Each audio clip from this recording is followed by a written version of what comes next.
Mi nombre es Renzo Vargas, soy el responsable de la Unidad de Promoción y Educación de la Defensoría del Pueblo y esta noche voy a estar con ustedes precisamente compartiendo un poco de información en relación a los últimos módulos que hemos trabajado en el curso específicamente, ¿no? Me refiero al módulo 3, al módulo 4 y al módulo 5.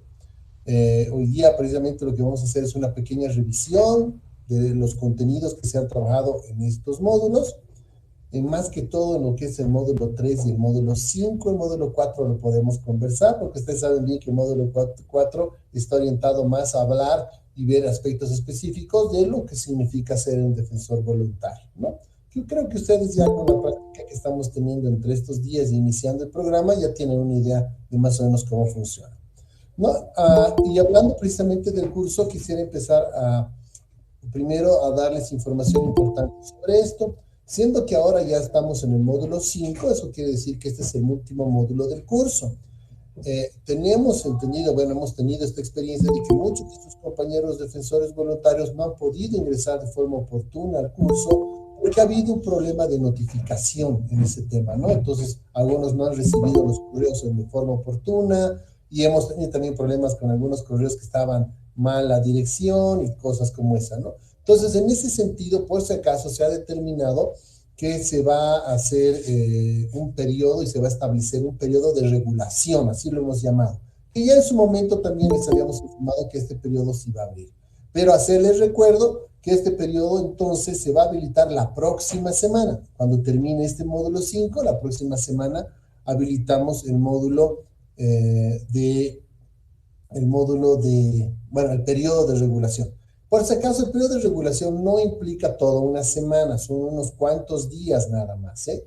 Entonces, tienen que, por favor, fijarse, se va a publicar en el panel de avisos del curso, entonces ahí vamos a publicar las fechas en específico, las fechas establecidas de este periodo de regulación. En el periodo de regulación, ustedes van a tener la oportunidad de poder presentar tanto tareas como también van a poder presentar las evaluaciones que no han podido presentarlas en su momento, ¿no? Entonces es un momento oportuno para que cada uno de ustedes pueda ponerse al día, digamos, ¿no? En tanto en evaluaciones como en tareas y poderlos presentar. Y así poder, obviamente, aprobar el curso y al final esperar la certificación, ¿no? Entonces, no se olviden, por favor, también no se olviden de hablar con sus compañeros defensores voluntarios de su ciudad, de su coordinación, para poder socializar esta información. También aprovecho de informarles que para este mes de mayo ya se ha definido también la actividad de promoción de derechos que vamos a realizar. En realidad tenemos dos actividades importantes durante este mes. Que la primera también ya ustedes están enterados y les habíamos pedido que también ya vayan participando de ella, que es precisamente ayudarnos a lograr el llenado de la encuesta nacional sobre los derechos humanos en Bolivia. No se olviden que esta actividad todavía está vigente hasta el 15 de este mes y es muy importante que ustedes también nos ayuden, por favor, a poder socializar y a poder llenar también esta encuesta. De hecho, este fin de semana, seguramente el día de mañana, muchos de sus coordinadores del programa de cada departamento y de cada coordinación regional se van a poner en contacto con los defensores voluntarios para precisamente organizar unos grupos unos equipos de encuestadores que se va a organizar para que precisamente desde el fin de semana, que es sábado, domingo y lunes, se puedan organizar algunos equipos que nos ayuden a poder llegar hacia las personas, llegar a la gente y promover el llenado de la encuesta. Y de este caso, en realidad, poder encuestar a algunas personas, ¿no? La idea es ir y poder encuestar a las personas. De hecho, para que ustedes puedan tener una idea clara de más o menos cuál es el trabajo y cómo se va a realizar, les vamos a pasar en un momento el enlace de la encuesta a través del chat de esta sala, para que ustedes puedan ingresar y llenen la encuesta, por favor, háganlo, llenen la encuesta para que ustedes se vayan familiarizando sobre qué estamos hablando, qué tipo de encuesta es, ya que esta semana vamos a tener que trabajar en poder promocionar y poder llenar esta encuesta, ¿no? Ayudar a que otras personas llenen la encuesta, esa es la idea, ¿verdad? Esa es la primera actividad que precisamente vamos a tener que cerrar a mediados de este mes. A partir de ello, entonces ya tenemos otra actividad para este mes de mayo, que está relacionada al Día Nacional contra el Racismo y toda forma de discriminación. Esta fecha se recuerda el 24 de mayo de cada año. Entonces, en conmemoración a este día, que es precisamente específico para luchar contra la discriminación y el racismo, pues se ha planteado que vamos a realizar unas actividades específicas de promoción de la igualdad, en este caso, ¿no? Vamos a tratar de ser más positivos al respecto. Entonces, el día de mañana, viernes, estamos ya enviando desde la Oficina Nacional a todas las oficinas departamentales y coordinaciones regionales precisamente este material para que se pueda organizar este taller de formación sobre este tema en específico de lo que es discriminación y también racismo, y al mismo tiempo qué actividad de promoción vamos a hacer para esta conmemoración. Esto quiere decir que vamos a tener que trabajarlo en las últimas 2 semanas de este mes y vamos a tener que hacer actividades. En este caso está pensado poder hacer actividades en unidades educativas, ir a visitar unidades educativas y trabajar con los estudiantes de las unidades educativas este tema de lo que es discriminación y también racismo. Así que estén atentos también, esto ya está programado y les quería compartir esta información porque ya mucha gente ha estado preguntándonos sobre qué pasa con la actividad que tenemos para este mes, pero ya está definida y por si acaso ya la estamos enviando el día de mañana, que una vez que cerremos esta actividad de la encuesta nacional, nos vamos a enfocar específicamente a trabajar esta actividad en conmemoración del Día en contra del racismo y de toda forma de discriminación. Así que muy importante ese tema. Ahora, ya dando esa pequeña introducción a todos ustedes, entonces creo que ya podríamos empezar a desarrollar, está convocando acá el día de hoy, esta noche, que es precisamente hablar sobre todo de lo que son los DESC, los famosos derechos económicos, sociales y culturales, aparte de este tema importante de cuáles son las responsabilidades que tiene el Estado en relación a los derechos en general y obviamente enfocado más que todo a este tema de los derechos económicos, sociales y culturales. Entonces, lo que voy a pasar ahora es precisamente a compartir con ustedes la presentación y también, por favor, ya que esto pretendemos que sea un encuentro en el cual podamos nosotros conversar tal vez algún momento un poco sobre lo que se está trabajando en el curso, por favor siéntanse en la libertad de que en cualquier momento que quieran hacer alguna pregunta o tengan algún comentario en relación a los contenidos que estamos viendo o tengan alguna duda en relación a los mismos contenidos a lo que se ha leído, pues este es el momento y el espacio necesario para poder hacerlo. Así que no tengan miedo, por favor, siéntanse con la libertad de poder prender su cámara o su micrófono. Pueden interrumpirme mientras yo estoy hablando para poder hacer la pregunta de forma oportuna, porque a veces decimos también, ay, pucha, voy a preguntar esto al final y se nos pasa y se nos olvida, ¿no? Entonces, no preguntamos. Entonces, tal vez en ese momento sería lo mejor, siéntanse en esa libertad de poderlo hacer, ¿no? Entonces, igual en este momento se les va a mandar a través del chat, como les decía, la encuesta, por favor, el enlace de la encuesta para que ustedes puedan ingresar a la encuesta y poderla llenar también y familiarizarse con la encuesta, que es lo que estamos preguntando y que siempre es, ¿no? Y ustedes respondan a la encuesta para tener una idea más cabal al respecto. Ahora, antes de comenzar, no sé si alguien tiene alguna duda, algún comentario en relación a lo que les había comentado en primera instancia sobre el curso, sobre las actividades.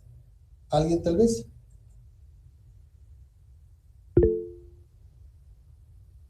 Melba, te escuchamos, Melba. ¿Cómo está? Muy buenas noches. Buenas noches a todos los presentes. Una consulta, por favor. Yo soy del departamento de Chuquisaca, municipio Sucre. La pregunta es si las actividades que ha mencionado son precisamente para el departamento de La Paz o también vamos a ir realizando acá en Sucre. Por favor, gracias. Buena pregunta, Melba. Y sí, no se olvide, siendo que el programa Defensores Voluntarios es un programa nacional, tenemos defensores voluntarios en todos los departamentos, en todas las actividades que les realizamos son a nivel nacional. Eso quiere decir que en Chuquisaca tienen que hacer la actividad también, ¿no? Y las dos actividades que les digo, trabajar con el tema este específico de ayudarnos a hacer la encuesta, o también las actividades que están previstas para el Día contra el Racismo y toda forma de discriminación. Germani, hola, un gusto, Germani. ¿Puedes hacer tu pregunta, Germani? Buenas noches, soy Carlos Chávez de acá de Pando, de Cobija. Mi pregunta es si las encuestas van a ser semanal o solamente es una sola encuesta que se va a hacer. Saludos a Cobija, genial. Mira, la encuesta ha estado abierta más o menos como un mes, ¿no? Entonces estamos entrando justo al último periodo de la encuesta que termina el 15 de este mes, o sea, el lunes 15 de mayo tenemos que cerrar la encuesta. Entonces, la actividad que estamos planteando ahora es solamente por este fin de semana, para que el día sábado, domingo y el día lunes se puedan hacer las encuestas en cada departamento con el apoyo de unos equipos que deben ser conformados precisamente por defensores voluntarios. Entonces, el defensor voluntario lo que va a hacer es ir a aplicar y tomar la encuesta en ciertos lugares que obviamente en el departamento decida que es más importante, ¿no? Entonces, como cada departamento sabe cuáles son los lugares más llenos, cuáles son los lugares donde hay más gente, si es mejor ir en la mañana o en la tarde o en la noche, entonces en cada departamento tienen que organizarse de este modo.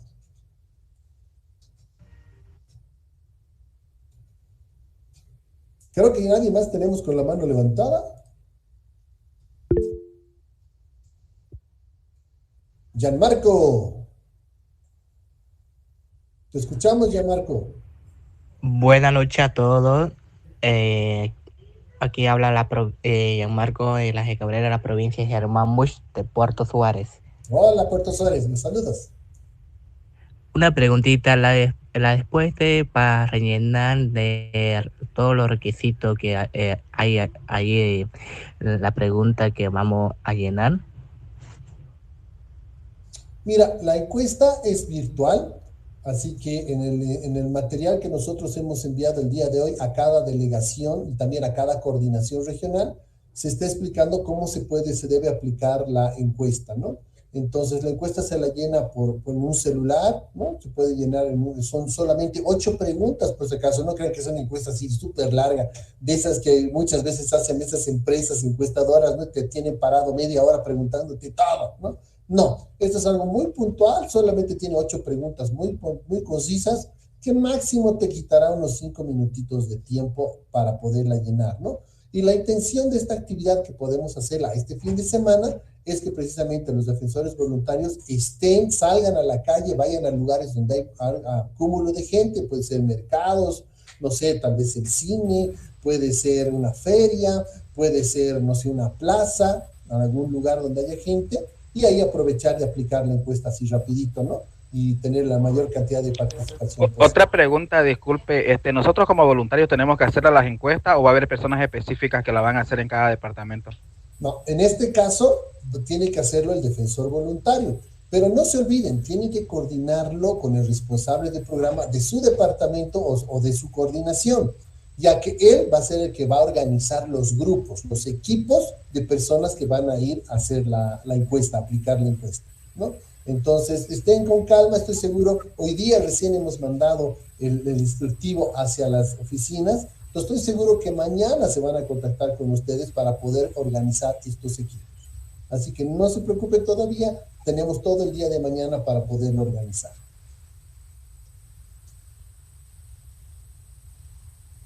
Bueno, ya que creo que ya no tenemos más preguntas, podemos entrar ya, de hecho, al tema del cual tenemos que hablar el día de hoy. Y vamos a empezar precisamente con el tema específico que tiene que ver con el módulo 3, no se olviden, el módulo 3. Y en este caso vamos a hablar de lo que son los derechos sociales, económicos y culturales.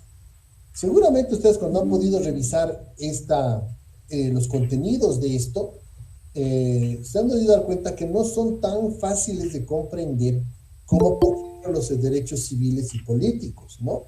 Porque son derechos como que muy claros, muy específicos y que no nos generan cierta confusión.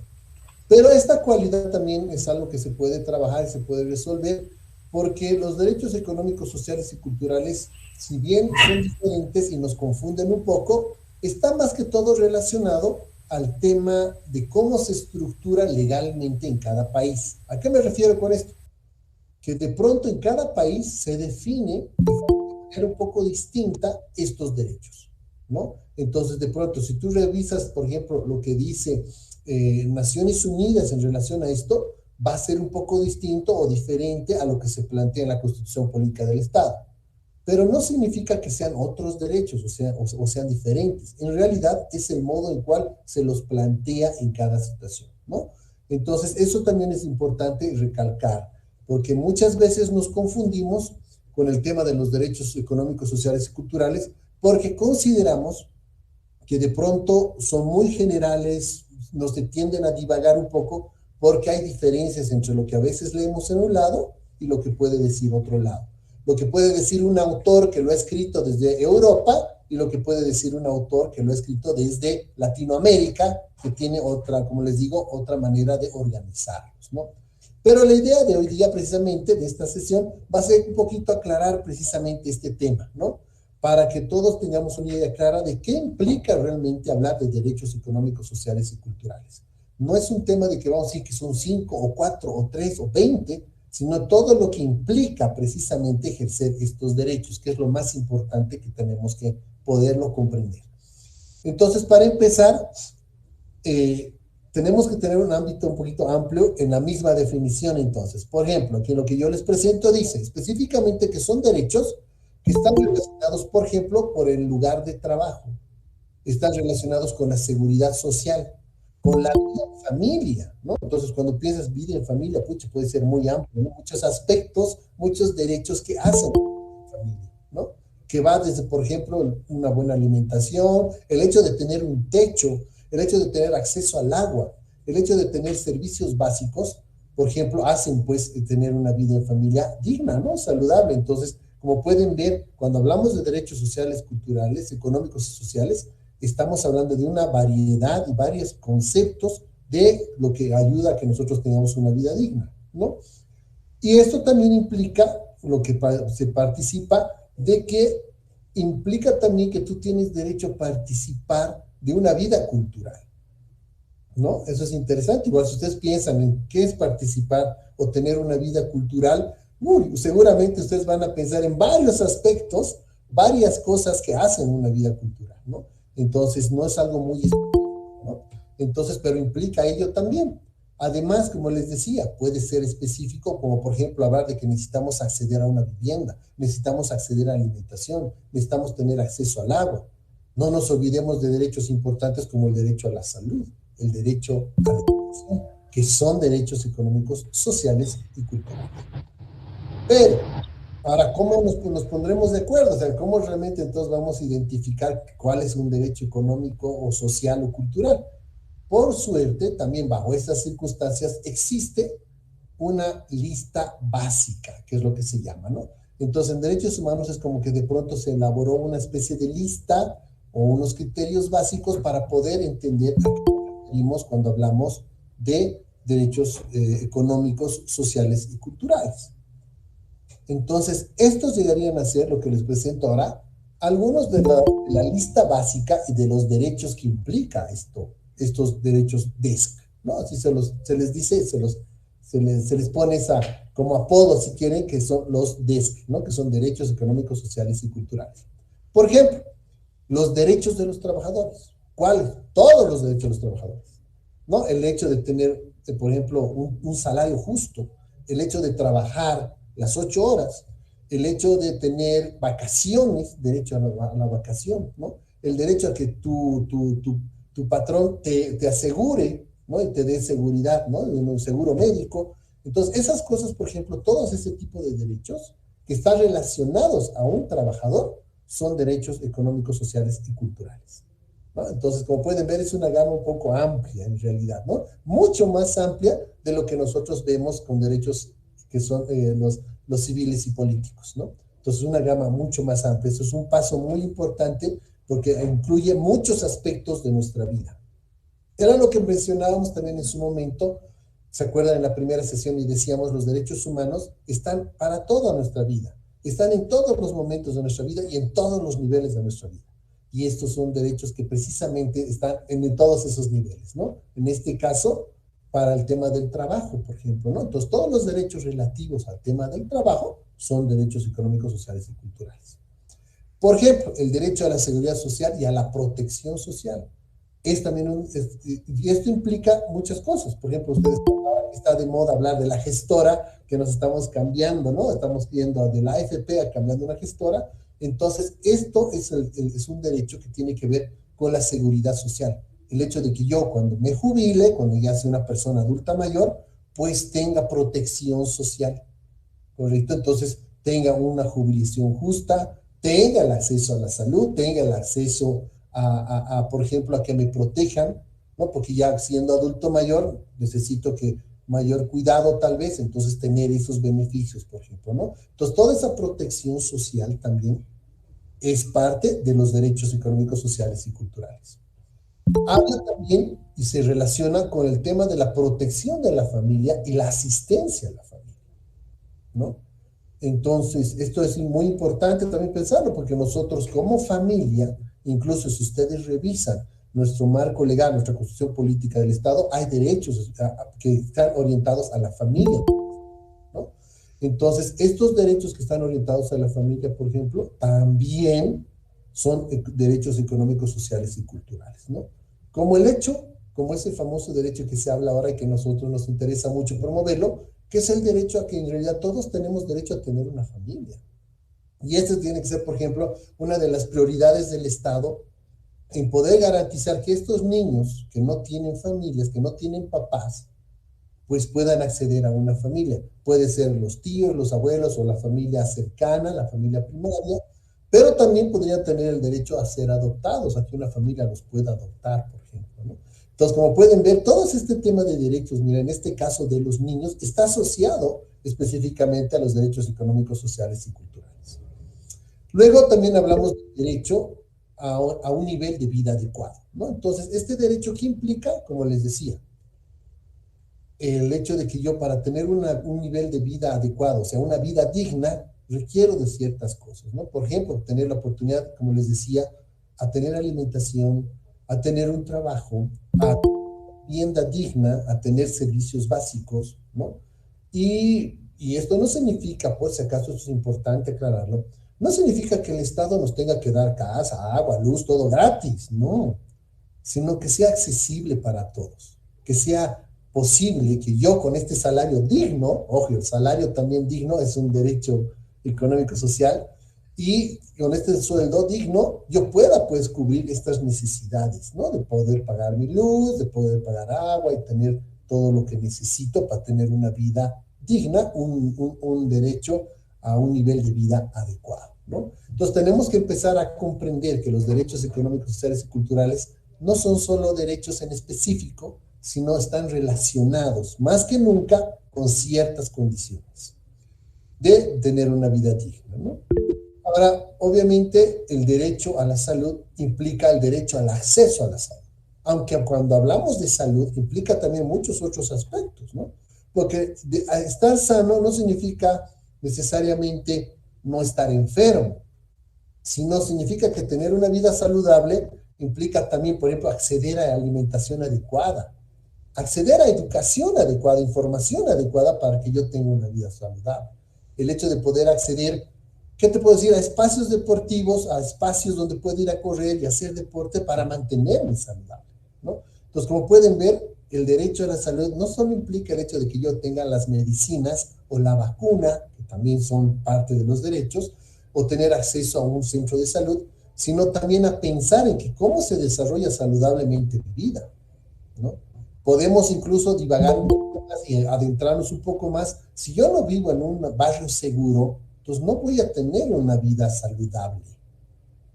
Si yo no vivo o no tengo acceso a poder hablar sobre los problemas que puede tener mi vida cotidiana y no tengo atención para mi salud emocional, pues tampoco voy a tener una vida saludable. Como pueden ver, todos estos derechos, o sea, acciones, necesidades, demandas que nosotros podemos tener para tener una vida saludable se relacionan con los derechos económicos, sociales y culturales. Del mismo modo se aplicaría al derecho de la educación.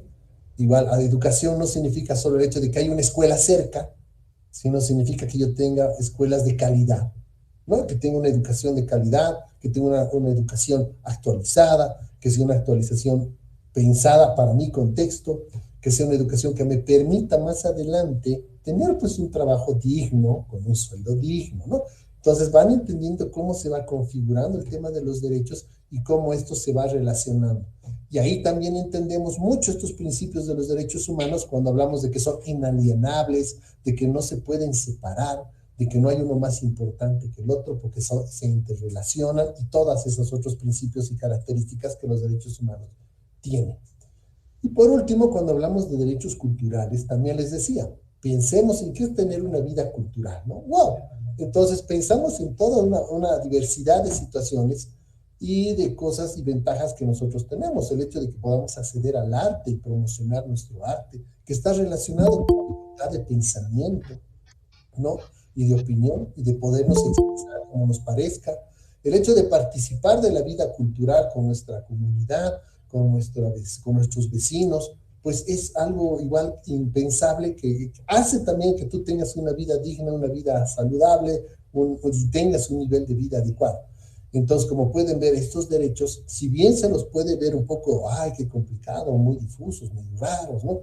Que no se define claramente, son de hecho parte de nuestra vida y así se los debe considerar y se los debe ver más o menos y los podemos entender, los podemos identificar precisamente con esta pequeña lista que les comparto, que precisamente es un esfuerzo también que hacen obviamente las instituciones de derechos humanos a nivel internacional para podernos ayudar a poder entender el propósito de estos derechos, ¿no? Porque hay mucha gente que dice, no, parece que los derechos políticos, civiles y políticos son más importantes, pero si la piensan bien, todos estos derechos también, como les digo, importan muchísimo y hacen mucho para que nosotros tengamos una vida digna. Y que este es el propósito general de los derechos humanos, que todos tengamos un trato y vida digna. Aquí también quiero hacer un pequeño paréntesis y les ponía esta diapositiva con algo que me parece muy importante recalcar. También se hace esta confusión de que se cree que los derechos civiles y políticos son derechos individuales de cada una de las personas. Y es cierto, ¿sí? Desde que nacemos hasta que nos vamos. Y se tiende a pensar y confundir también de que los derechos económicos, sociales y económicos son más colectivos o más de la sociedad, más del común. Y esto es un error que generalmente sucede porque en realidad esos derechos también son individuales. O sea, yo como persona, como Renzo, tengo pues derecho de acceder a salud, de educarme, de tener un salario digno, de conseguir trabajo y todas esas cosas, ¿verdad? Y también que cuando yo tengo un trabajo, pues la ley y mis derechos sean respetados como trabajador, ¿no? Que me respeten los horarios, que me respeten la vacación y otras cositas más, ¿no? Que me den mi seguro y cosas como esa, ¿no? Pero en general tenemos que entender también que ante todo este derecho se ejerce más que todo y se entiende de forma colectiva. ¿Por qué? Porque generalmente estos derechos pueden afectar a muchas personas, ¿no? Entonces no es que el Renzo no tenga trabajo, ¿no? Es muchas personas les sucede lo mismo, ¿no? Entonces es un tema, son derechos que implican un trabajo más amplio, más arduo. Después de todo, para el Estado, garantizar un derecho, por ejemplo, el derecho político o el derecho civil de que yo tenga libertad de opinión, pues no le cuesta nada al Estado. Nada, o sea, simplemente lo que él tiene que hacer es respetar que yo pueda expresarme libremente. Y además garantizar que pueda hacerlo sin que nadie me dañe por eso. Pero, por ejemplo, cuando hablamos de salud, estamos viendo de que esto significa que el Estado, para garantizar el derecho a salud, pues sí necesita de recursos, necesita construir hospitales, necesita médicos, necesita insumos y necesita no solo hospitales, sino centros de salud a nivel nacional, ¿no? Entonces, si se dan cuenta, es algo que afecta a más personas, ¿no? Y es un poquito más complicado poder resolver ese derecho y garantizar su ejercicio pleno, ¿no? Entonces, esa es la diferencia que a veces se tiende a confundir de que unos son solamente individuales y los otros colectivos. No, los derechos económicos, sociales y culturales también son personales, porque cada uno de nosotros tenemos sus derechos. La diferencia es que su influencia tiende a ser más colectiva, ¿no? Entonces, valga esta aclaración para que podamos también hacer un poco la diferenciación entre lo que se puede hacer ante los derechos económicos, sociales y culturales y lo que se debe hacer ante los derechos civiles y políticos. Es por eso que es importante recordar lo que ya habíamos mencionado también en la primera sesión, y era de que los derechos humanos tienen esta característica también y tienen este principio de que pueden realizarse progresivamente. Y todo en el tema de los derechos económicos, sociales y culturales. Son de realización progresiva. ¿Qué significaba esto? Recordemos, es cuando hablamos de que los derechos se tienen que ir llegando y cubriendo y garantizando de una forma progresiva, o sea, con el tiempo. No es que de pronto mañana el gobierno nos dice, mañana tenemos salud todos y mañana despertamos todos y todos vamos a tener acceso a la salud. No, es un proceso, ¿verdad? O sea, hasta conseguir los recursos, ir planificando, ir mejorando el sistema, ir llegando a otros lugares, ir distribuyendo. Entonces, es un proceso. Entonces, eso significa de que muchos de los derechos económicos, sociales y culturales, sobre todo, son de realización progresiva. O sea, que toman un tiempo, siempre van a tomar un tiempo a los estados para poderlos garantizar de forma plena. Y esto también depende no solo del tiempo, como les digo, depende de la cantidad de recursos que pueda tener. Y no me refiero a los recursos específicos de dinero, no. Por ejemplo, hablemos de salud. Para construir muchos hospitales sí necesitamos dinero, sin duda, pero también necesitamos recursos como por ejemplo recursos humanos. Necesitamos tener la cantidad necesaria de profesionales, de gente formada en salud para poder llegar a cubrir toda esa demanda de salud, ¿no? Y también pensemos en educación, es lo mismo, ¿no? Entonces necesitamos tener también la infraestructura, los textos, el plan, las leyes, pero también los maestros, los educadores, en educación alternativa, en educación especial, en educación regular, en educación superior, en educación técnica. Como pueden ver, esto es un poco, se viene problematizando poco a poco. Y por eso se plantea de que el ejercicio y la garantía de los derechos económicos, sociales y culturales tienen que basarse ante todo en esta realización progresiva. Pero de todas maneras esto tampoco es una carta verde, por así decirlo, para que el gobierno tarde, pucha, 100 años voy a tardar o 1000 años puede tardar, no. Tiene que ser algo coherente también, ¿no? Entonces, esto significa que el Estado tiene que tomar medidas apropiadas para lograr esta plena ejercicio de derechos. Entonces, el Estado tiene que ir pensando que este derecho tiene que garantizarse y tiene que ir trabajando en ello. No puede ser algo que nunca se termine. Tiene que llegar un momento en que mínimamente cumpla los criterios para que todos podamos disfrutar de ese derecho. Y esto se evalúa teniendo en cuenta también los recursos, evidente, como les decía, depende mucho de los recursos económicos que podamos tener, como de los recursos humanos, físicos y otro tipo de recursos que se necesitan. Por eso es que los tratados internacionales de derechos humanos, de los cuales nuestro país, como Bolivia, ha suscrito y ha ratificado, eso quiere decir que se ha comprometido a cumplir, ¿no? Que es un compromiso internacional, y no solo internacionalmente, sino más que todo con su gente, con nosotros como ciudadanos, pues plantean de que es una obligación inmediata. Por más que sea progresivo, ya tienes que empezar a garantizar el derecho con lo que tengas, con lo que puedas, pero tienes que empezar a garantizar de la mejor medida posible.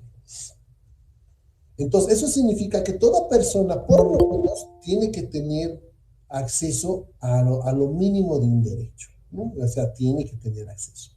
Entonces, aunque no tengamos la cantidad de dinero suficiente, de recursos suficientes, o profesionales suficientes, o insumos suficientes, lo mínimo tiene que garantizarse. Y eso es una obligación que el Estado no puede decir, ay, no puedo, ¿no? Entonces sí tiene que hacerlo, ¿no? Y por eso les digo, estas condiciones de cumplimiento, si bien los derechos pueden ser progresivos, no podemos decir no he avanzado nada o voy a retroceder. Tiene que seguir avanzando y siempre tenemos que buscar la mejor condición de vida digna. Entonces, eso significa que se tienen que establecer objetivos para estos programas de protección, ¿no? Entonces, el Estado está obligado a decirnos que de aquí a tantos años yo tengo que tener tal cosa en salud, tal cosa en educación, tal cosa en temas de trabajadores, tal cosa en temas de seguridad social, tal cosa para personas adultas mayores, ¿no? Y ir resolviendo esos temas, ¿no? Entonces, y eso obviamente es una planificación que pueda hacerla, y eso también es una planificación que está obligado a realizar para responder de forma efectiva ante esta obligación que tiene ante los tratados internacionales de cumplir y garantizar todos estos derechos, y en especial estos derechos que son económicos, sociales y culturales. Entonces, cuando hablamos de este tipo de compromiso que tiene el Estado, tenemos que entender que el Estado está asumiendo ciertas obligaciones, ¿ya? Y aquí ya estamos entrando al tema de las obligaciones, que tiene que ver con el módulo 5, en realidad, de nuestro curso, ¿no? Pero estas son obligaciones, ya, que, como les decía, un poco orientadas más al cumplimiento en específico de lo que son los derechos sociales, económicos y culturales. Por ejemplo, se plantea, ¿no?, que los estados deben prohibir, por ejemplo, de inmediato la discriminación, ¿no? Por ejemplo, si se fijan bien, este tipo de obligación no es tampoco algo que necesite recursos, por ejemplo. Lo único que necesita es emitir la norma necesaria, ¿no?, para que se prohíba totalmente la discriminación, ¿no? Por ejemplo, para temas de educación, para temas de salud y para temas de trabajo, ¿no? Entonces, esa es una medida, por ejemplo, que ellos pueden hacer, son obligaciones que ellos tienen que asumir y pueden ir haciendo para ir garantizando ciertas condiciones, en este caso, de ejercicio de estos derechos.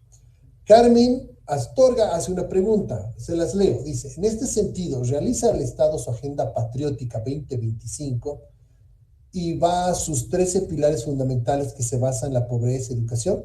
O sea, ella hace referencia a que el Estado, por ejemplo, ahora tiene una programación de lo que teníamos que lograr hasta el año 2025, ¿verdad?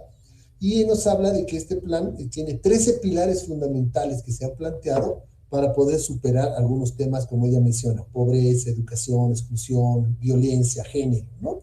Y sí, correcto, este tipo de planificación es la que precisamente está orientada, como pueden ver, a una finalidad más específica, que es garantizar derechos.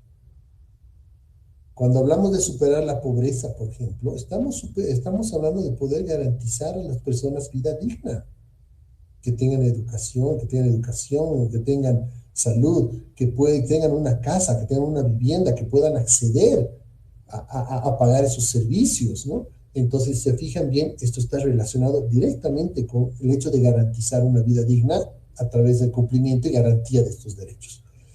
Entonces, sí está relacionado. Estas planificaciones están orientadas a precisamente ir avanzando progresivamente en poder cumplir con estos compromisos internacionales que garantizan derechos.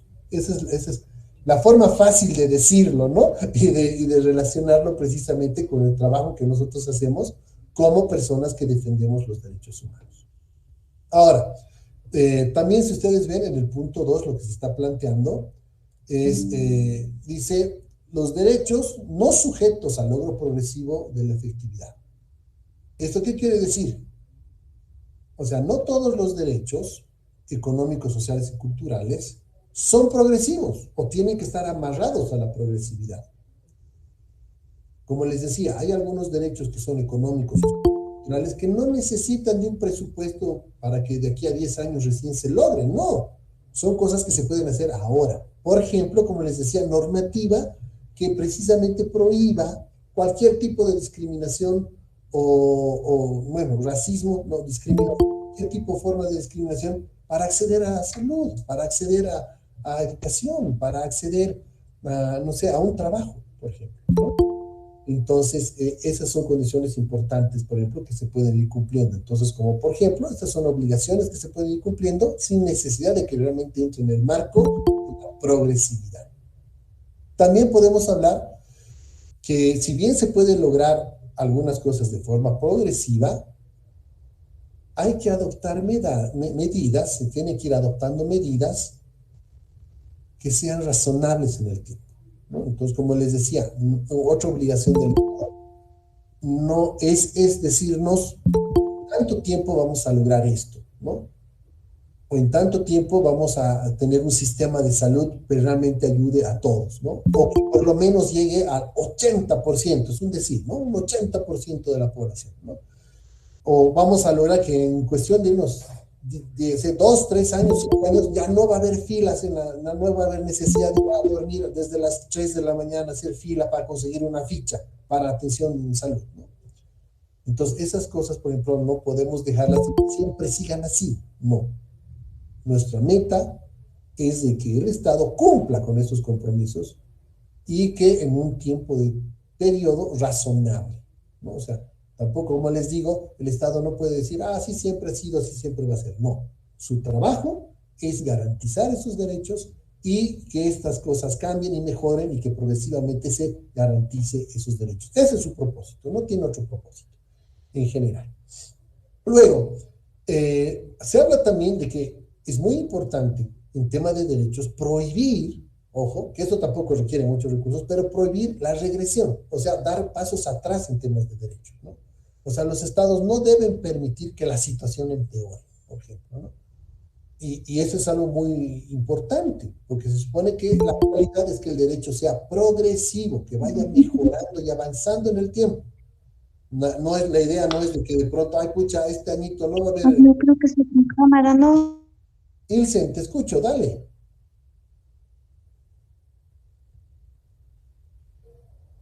Ilsen, te he escuchado, ¿querías hacer una pregunta? No, licenciado, va a disculpar, se ha activado mi micrófono, mil disculpas. No hay problema, no hay problema. Ok. Entonces, como les decía, no hay esa posibilidad de que el Estado diga, ah, perdón, este año no va a haber educación.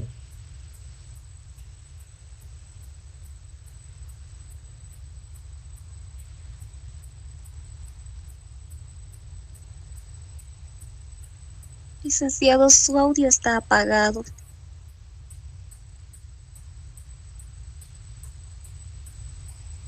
Ay, perdón, ¿desde qué rato que está apagado? Desde que la señorita participó. Cuidado, estoy hablando 3 horas al rato. Ya. ¿Me escuchan, no ve? Sí, lo escuchamos. Como les decía, entonces el Estado no puede decir, por ejemplo, este año no habrá educación o no habrá salud. O van a disculpar, teníamos 30 hospitales, ahora 25 nomás vamos a hacer funcionar. No se puede. No se puede. Su responsabilidad es garantizar que eso funcione y mejorarlo. Para eso está. Entonces, es importante también tomar en cuenta que cuando muchas veces hablan de política y que no, que la situación no está mal y que no es igual, no hay cosas así, no, o sea, los derechos no se negocian, se cumplen y ellos están obligados ellos ya verán cómo resolver el tema. Sé que puede tomar tiempo, sé que puede ser otras medidas que se puedan pensar, pero los derechos no se pueden tocar. También otra de las obligaciones importantes es que el Estado tiene que tener claro de que hay obligaciones mínimas esenciales. O sea, sí o sí tiene que cumplir con criterios mínimos de derechos.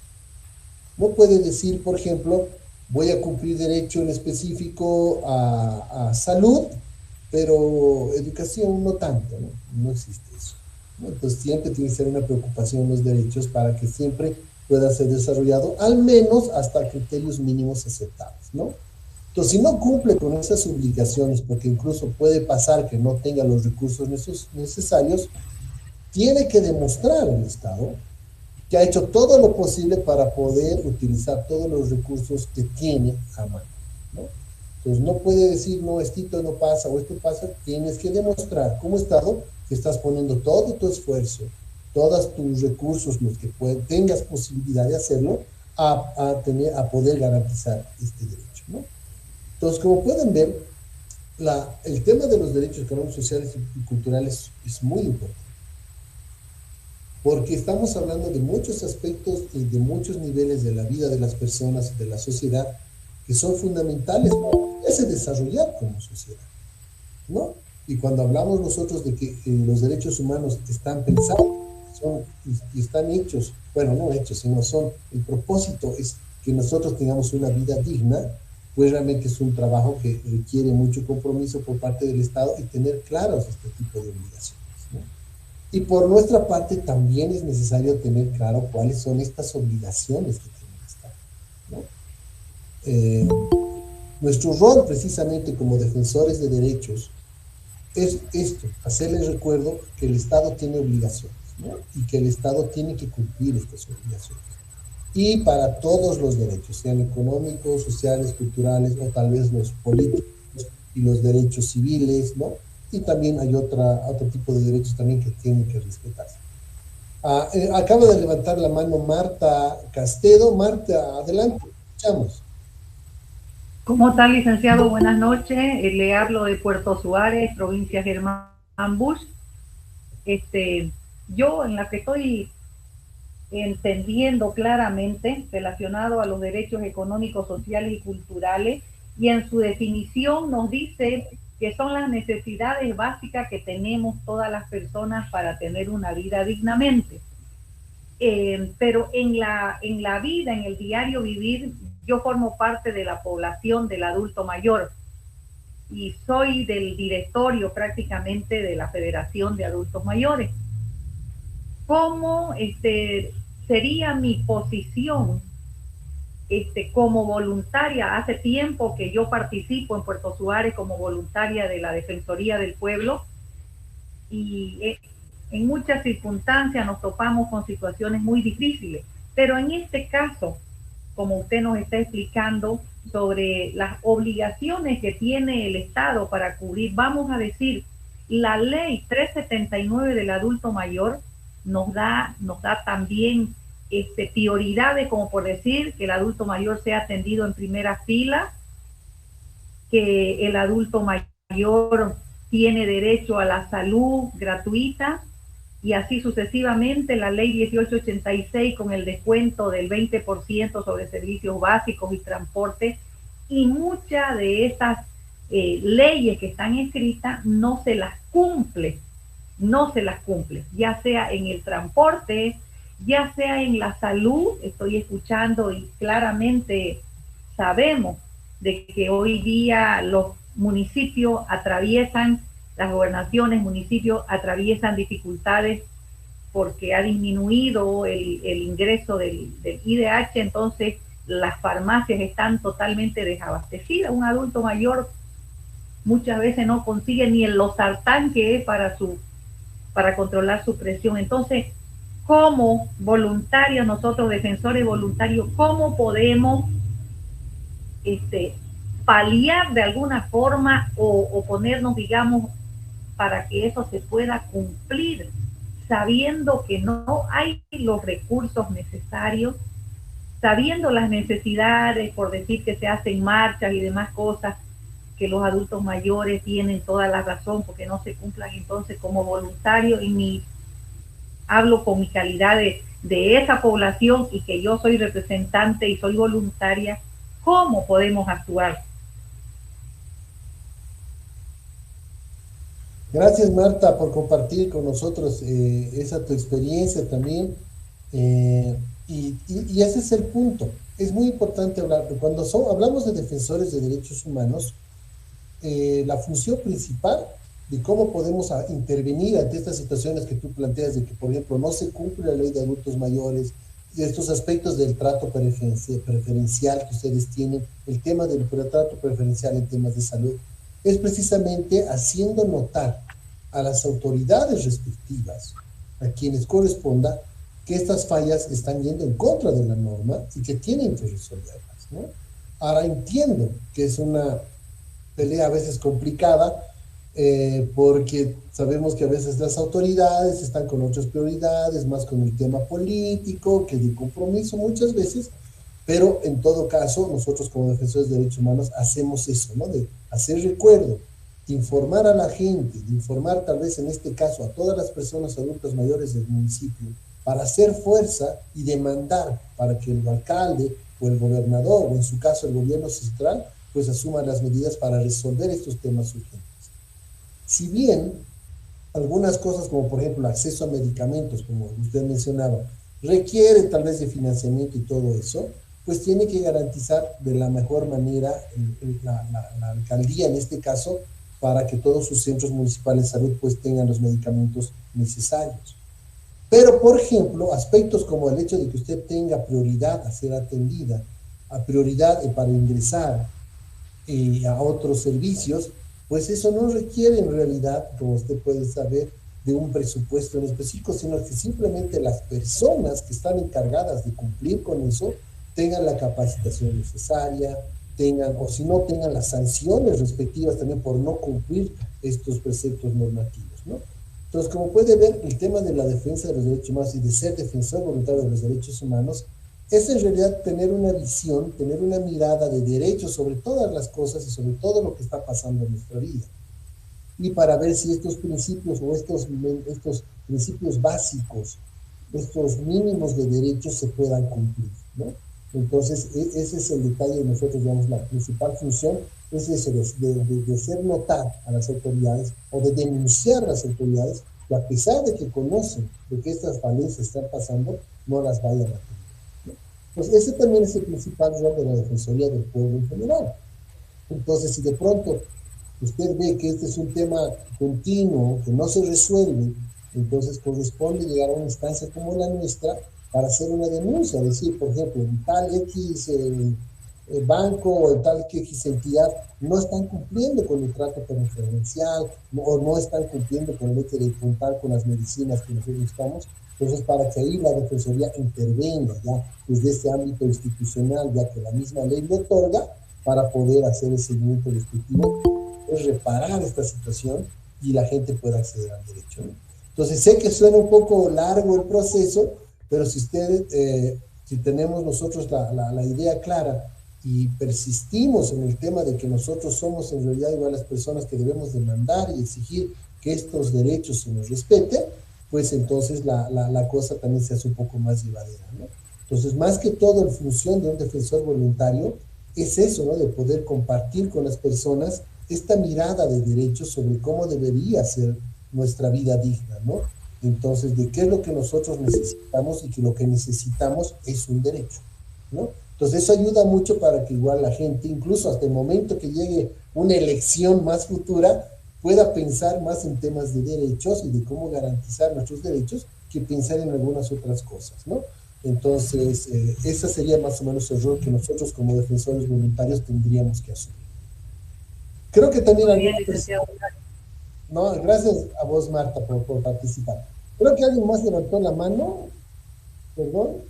Ah, no, creo que nadie, la bajada. Entonces, continuamos. Estábamos hablando específicamente de estas obligaciones que tiene el Estado, ¿no? Y ahora vamos a entrar a discutir un poco más precisamente sobre lo que Marta ahorita nos ha puesto en la mesa, que creo que es este tema de obligaciones del Estado y cómo hacemos y para que darnos cuenta que son las cosas que tiene que cumplir el Estado en específico, ¿no? Y aquí planteamos tres en específico, que es la que nosotros igual ya habíamos visto en la primera sesión, que es el Estado está obligado a respetar, el Estado está obligado a proteger y el Estado está obligado a cumplir. No se olvide, estamos hablando de obligaciones, no son negociaciones. Es algo que sí o sí tiene que hacer.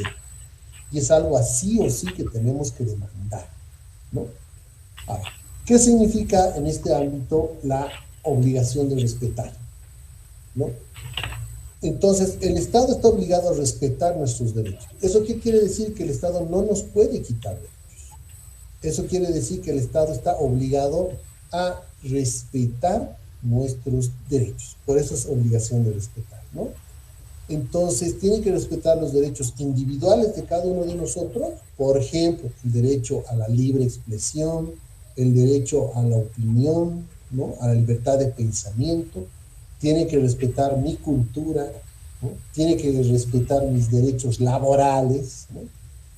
Todo eso implica, ¿no? Entonces, prohíbe que en realidad esta obligación de respetar está prohibiendo al Estado que pueda menoscabar o quitar nuestros derechos. El Estado no puede hacer eso, ¿no? Entonces, es algo muy importante. Entonces, no puede haber situación en la que el Estado nos menoscabe nuestros derechos. Ahora, obviamente, sí hay algunas regulaciones específicas para situaciones muy, muy, muy particulares. Por ejemplo, como cuando hemos tenido el tema de la emergencia sanitaria, o cuando existe un problema, no sé, de guerras, de enfrentamiento entre dos países, o cuando hay algún problema interno fuerte, un tipo de revolución o sublevación, ¿no? Que puede generar algunas normas para no quitarnos derechos, sino para disminuir ciertos derechos para resguardar cierta paz, ¿no? Pero eso es otro tema, que esperemos no vayamos a vivir más adelante nunca más, ¿no? Pero en este caso, la obligación principal del Estado es de respetar nuestros derechos, ¿ya? El que conozca y reconoce que todos tenemos derechos y que nadie los puede quitar, y menos el Estado. Y ahí es donde entra esta segunda obligación importante, que es la de proteger. O sea, no es suficiente que el Estado simplemente reconozca y diga, ya, yo respeto tus derechos, yo respeto tu opinión, por ejemplo. Está obligado a garantizar que yo, por este derecho que tengo a la libre opinión, pues se me agreda. Entonces tiene que proteger, ¿no? Entonces los estados tienen que protegernos a nosotros contra cualquier abuso de agentes del propio Estado, ¿no? Agentes del Estado, por ejemplo, policía, por ejemplo, militar, por ejemplo, el funcionario municipal, por ejemplo, el funcionario del municipio, o el funcionario del ministerio, el funcionario de migración, ¿no? Pues son agentes del Estado, ojo, cualquier servidor público, cualquier servidor. Entonces, no puede, tiene que garantizar que yo no sea abusado por este tipo de agentes, ¿no? Luego también puede ser de garantizar que tampoco seamos abusados o que nos menoscaben nuestros derechos personas externas, ¿no? de otro país, por ejemplo, ¿no? Y entonces esta obligación, como les digo, también implica no solamente tener una fuerza que garantice los derechos, sino que prevenga. Es muy importante esto, ¿no? Entonces, una de las funciones importantes que tiene el Estado es prevenir precisamente que se vulneren estos derechos por personas externas o entidades externas, o por el mismo Estado sobre todo. Y si es que ha habido un problema de vulneración de derechos, pues el Estado está obligado a reparar también esa afectación, ¿no? Entonces, como pueden ver, la obligación de proteger tenemos que entenderla tal vez en ese ámbito de que el Estado está obligado a prevenir de que haya situaciones o agentes internos, externos del gobierno, sobre todo de la misma estructura del gobierno, sea nacional, sea departamental, sea regional, sea municipal, entonces que vulnere los derechos, ¿no? Entonces tiene que tener normativa, procedimientos, todo lo necesario para evitar que se vulneren estos derechos. O sea, se tiene que prevenir. O sea, el hecho de proteger, ante todo, es prevenir que se afecten los derechos, ¿no? Y si de pronto ha habido una vulneración de derechos, pues el Estado tiene que reparar eso. No puede decir, ay, lo siento mucho, perdón. Obviamente eso es implícito, pero tiene que reparar, tiene que resolver, no puede dejarlo así. Y aquí, este sentido, viene la otra obligación importante. Como pueden ver, igual son obligaciones que están encadenadas, que no se las puede separar. ¿Qué es la obligación de cumplir? ¿No? Entonces ya sabemos que el Estado tiene que respetar, tiene que prevenir, tiene que reparar, pero eso significa que él tiene que cumplir. O sea, si hablamos de reparación, pues necesitamos que el Estado cumpla con esa reparación. Para darles un ejemplo, perdón, José, creo que tienes una pregunta. No, creo que no, ya. Bueno, les iba diciendo entonces, para poder entender esto con un ejemplo. Por ejemplo,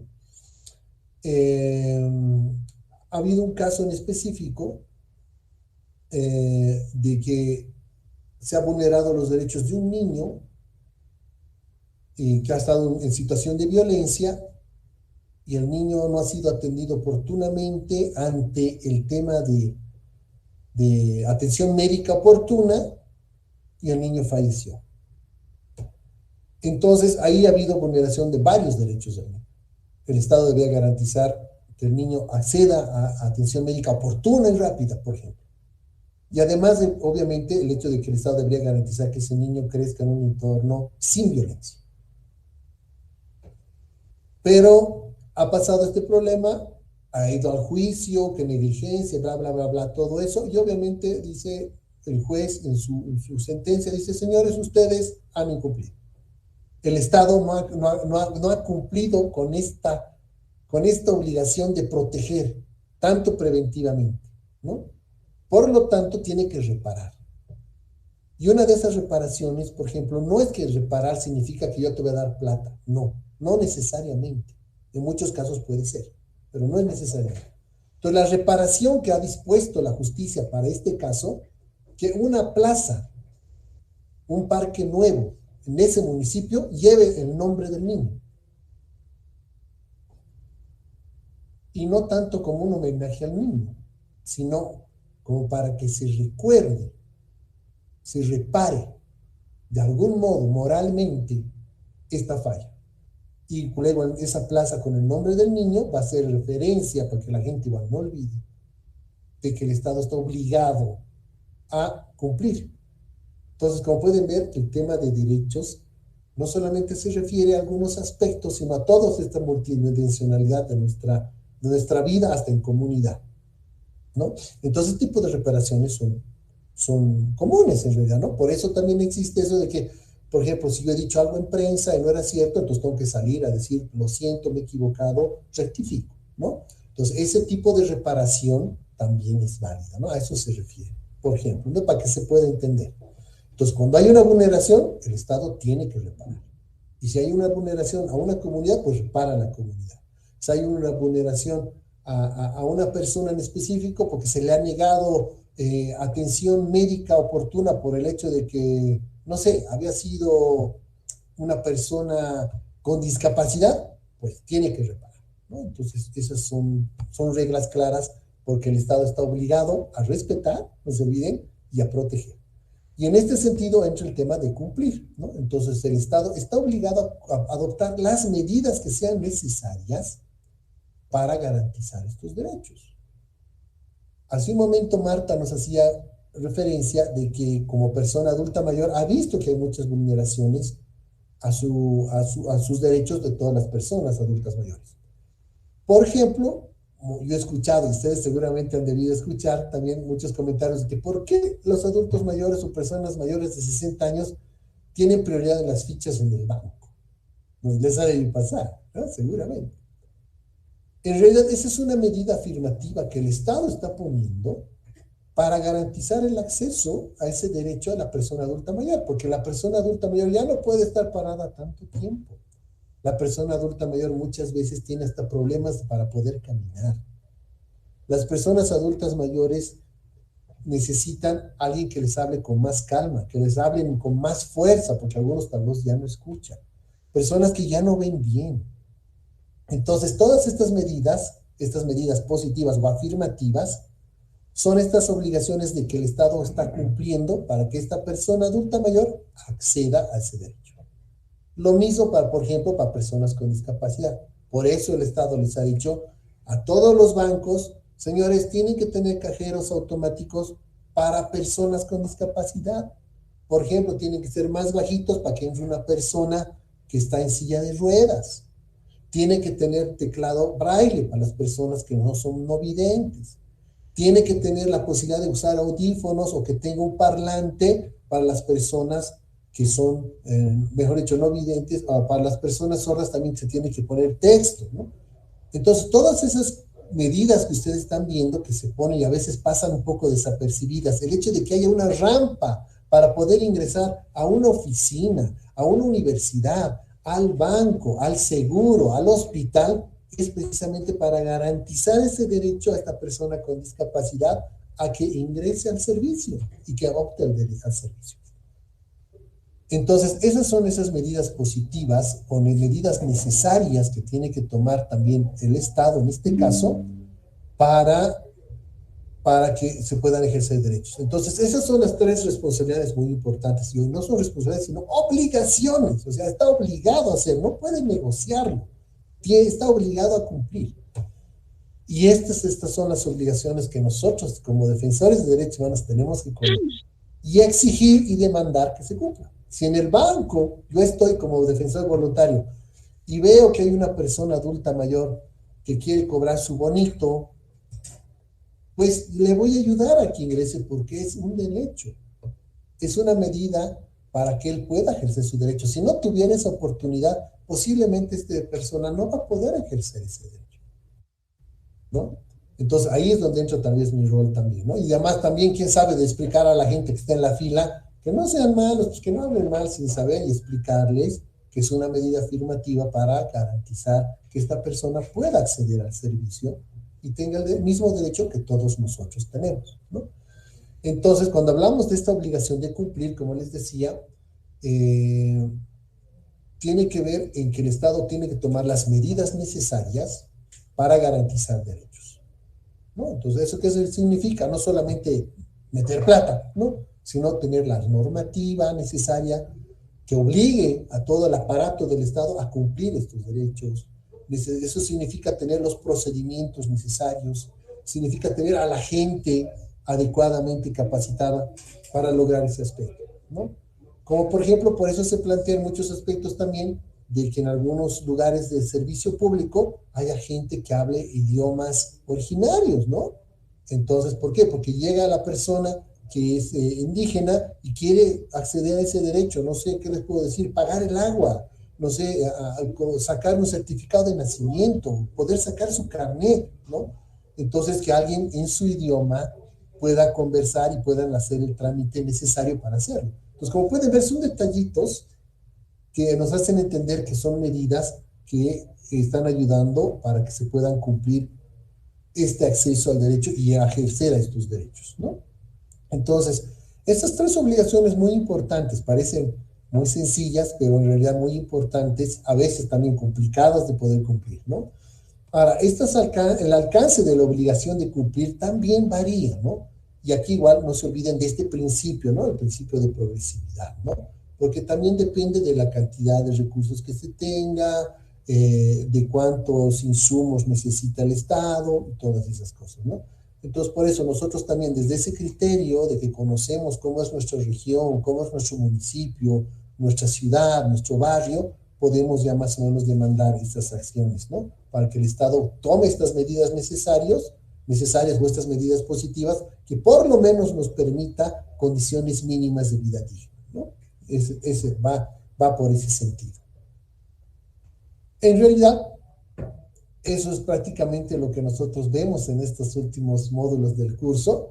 Así que ahora me pongo a disposición de ustedes y les invito a poder abrir su micrófono y compartan con nosotros cuáles son sus impresiones, si creen que esto se puede aplicar o no, si se sigue, funciona o no, cómo estamos en realidad ahora.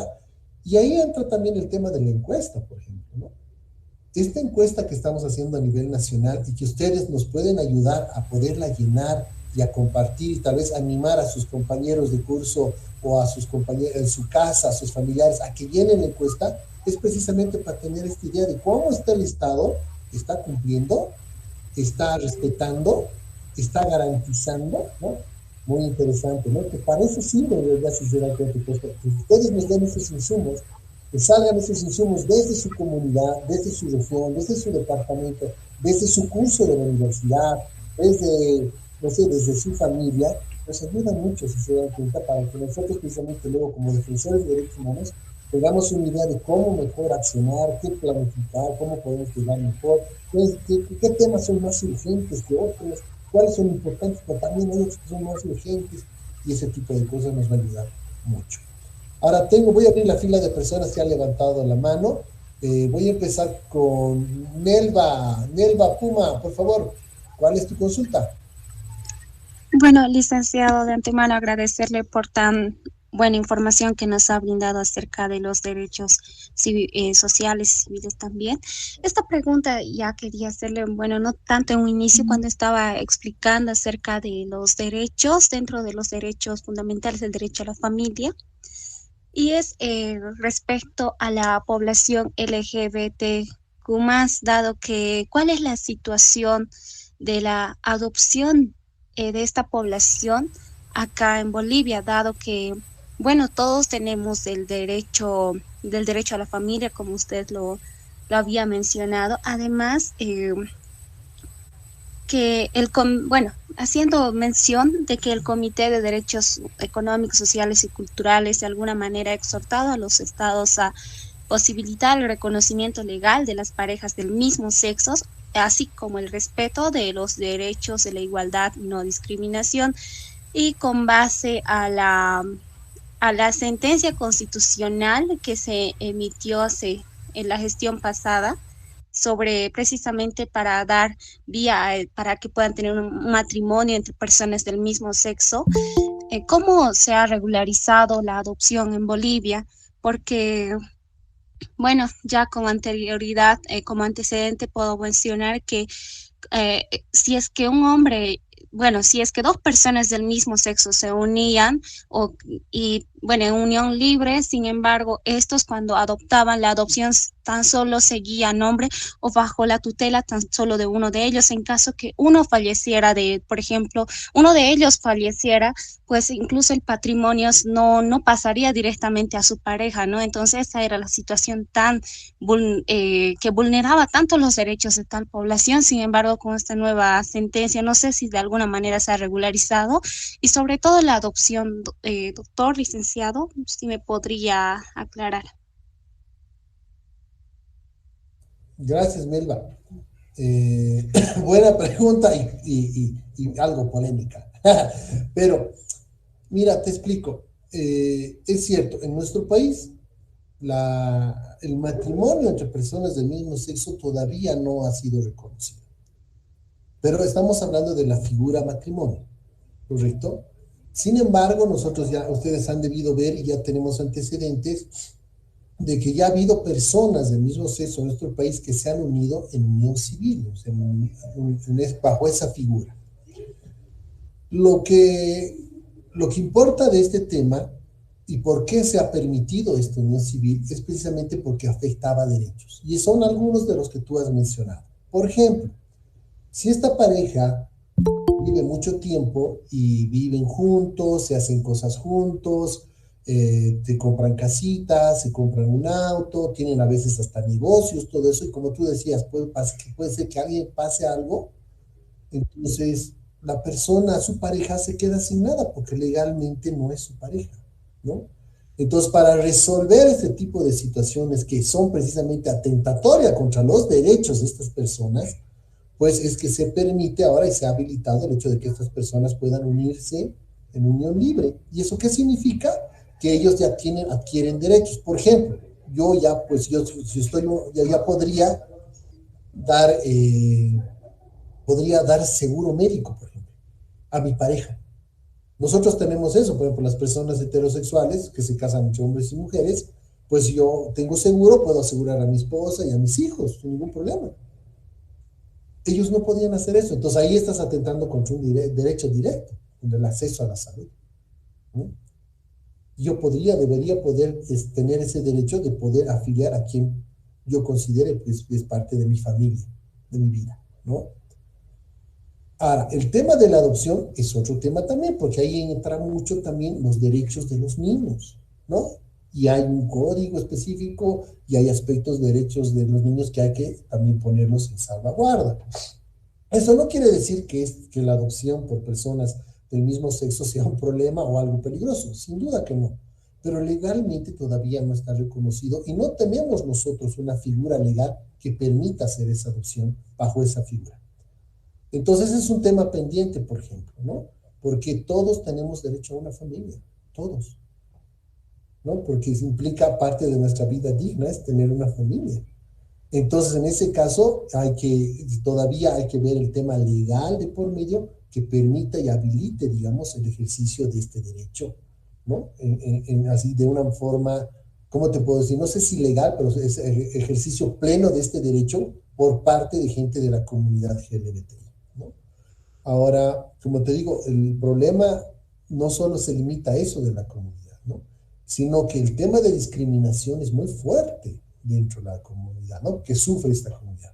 Entonces, por ejemplo, si hablamos de las personas transgénero, ellos tienen un serio problema por el mismo hecho de que es transgénero, muchas veces les niegan el acceso a salud, ¿no? Entonces dicen, ¿cómo es posible que estés aquí queriendo entrar a que te vea el ginecólogo si eres hombre o algo así, ¿no? Entonces, cosas de prejuicios todavía choca mucho, ¿no?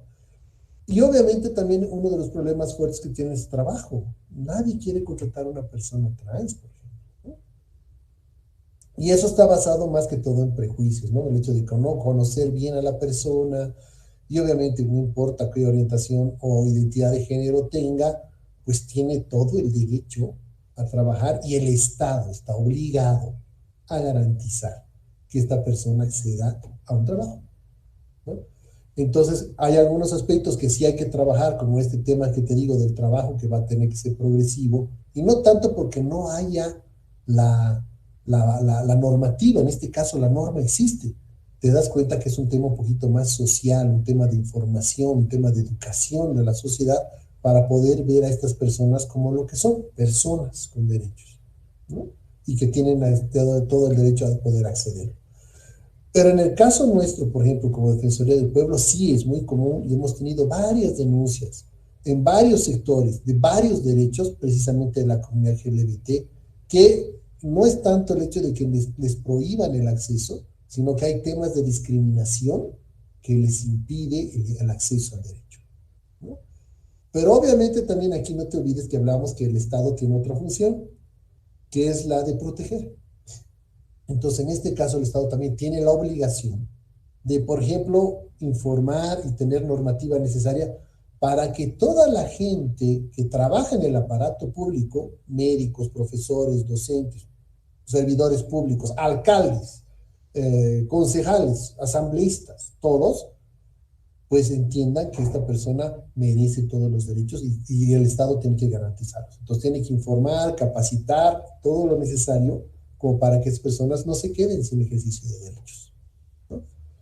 Vamos a ir por ese lado. Ahora, le damos la palabra a Marta. Marta, por favor.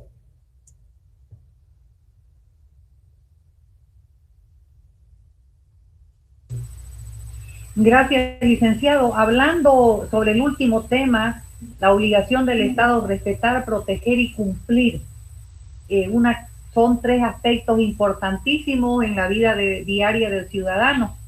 Y me voy a referir específicamente que esto sucede en todas partes, el actuar de la policía.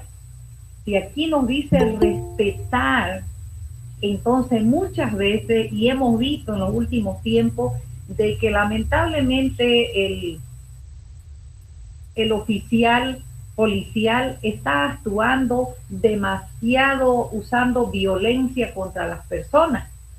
Ya no hay esa forma de disuadir con palabras, sino directamente con lo que vemos, la gasificación que muchas veces ha causado serios problemas a la salud de la persona. Entonces estamos viendo que como derechos humanos la policía a diario casi vulnera los derechos del ciudadano, siendo que la policía es una parte del Estado que nos debe brindar seguridad más bien y garantizar, digamos en este caso, la tranquilidad o la paz o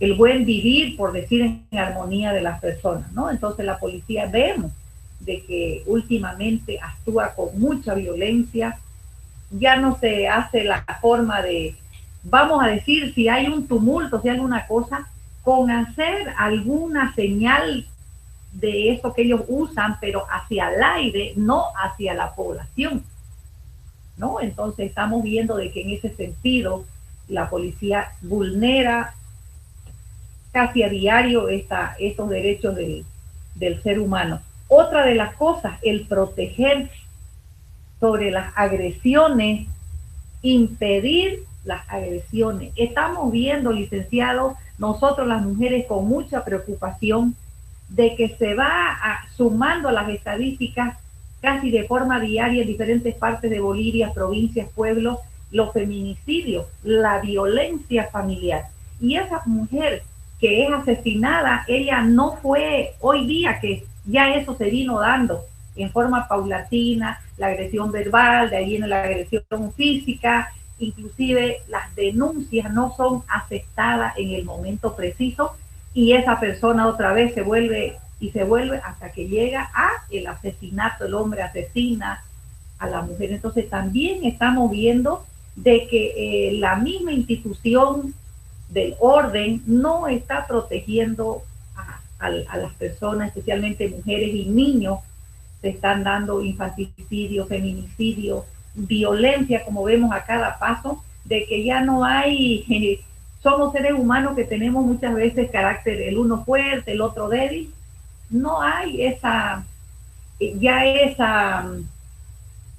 ocasión o ese momento de dialogar, en buscar soluciones, es directamente a cuchillar o directamente a disparar. O sea, la violencia en sí se está generando comunidad y la policía no está previniendo, porque estamos viendo varios casos de que la policía pudo haber prevenido, haber evitado ese asesinato. Entonces estamos viendo que en estas tres obligaciones parte del Estado está infringiendo la vulneración de los derechos en la forma de policía, de poder judicial, de jueces, de fiscales. Entonces, como voluntario o como defensoría del pueblo, tenemos que alzar las voces para que esto no se siga dando de la forma como se viene dando.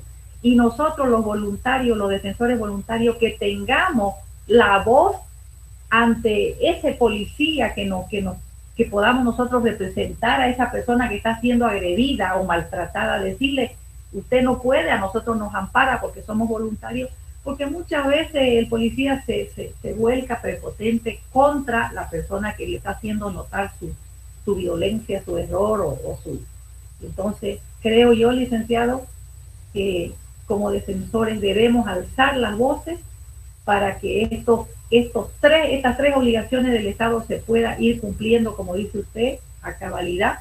No digo de ahora para mañana, sino tratar de que las cosas no continúen como van las estadísticas tan altas.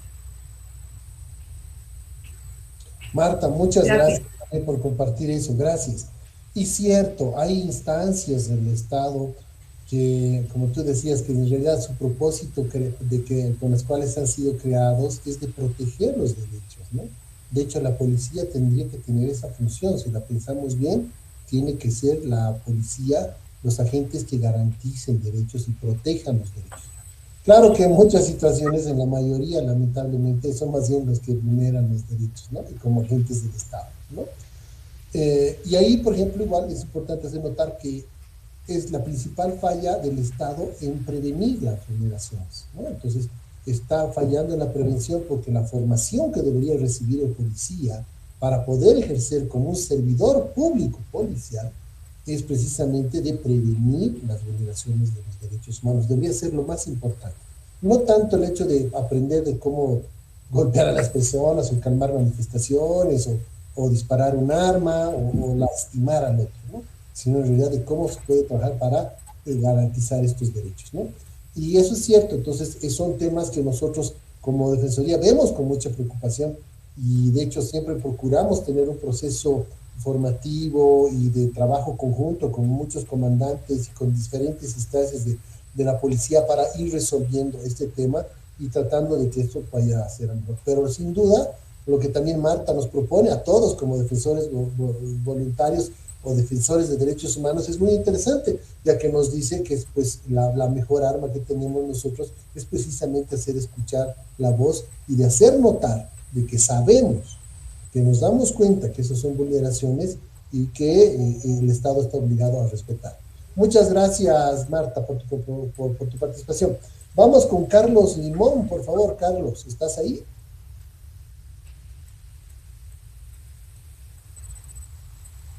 Hola, buenas noches. ¿Se me escucha? Sí, Carlos, te escuchamos. Bien, buenas noches, licenciado, y a todos los compañeros y compañeras que participamos de esta sesión, ¿no? Sobre que tiene que ver con los derechos humanos. A mí me llama poderosamente la atención y el tema de que hay que garantizar el acceso al trabajo porque de cierta manera garantiza la producción, reproducción y la continuidad de la vida en todos los sentidos. Pero vamos a ver, por ejemplo, que he estado observando en algunas convocatorias de algunas instituciones, dicen que uno de los requisitos principales debe ser que la persona que se postule a dicha convocatoria no debe haber iniciado ningún proceso a la institución y viceversa. Caso contrario, pues queda inhabilitado. Yo creo que ahí, pues, deja mucho que decir, porque si el proceso que lleva adelante una persona, porque muchas veces también las instituciones públicas cometen actos de injusticia y por tanto vulneran un derecho, yo creo que a la vez se lo está dejando sin posibilidad de que continúe trabajando en la institución porque ha llevado adelante un proceso y puede haber sido un proceso justo, ¿no? Hay unas convocatorias que de verdad que deja mucho que decir. Con respecto al acceso a la educación, en unas convocatorias de unas instituciones como, que no voy a dar el nombre por ética, pero dice que solamente pueden postularse personas que tengan aval o sean avalados por, o pertenezcan a una comunidad indígena originaria campesina. Solamente ellos, ¿no? Que te habla por un cacique, por un moviche. Estaríamos cayendo en el mismo error de ese famoso colonialismo que justamente nosotros no queremos ya, ¿no?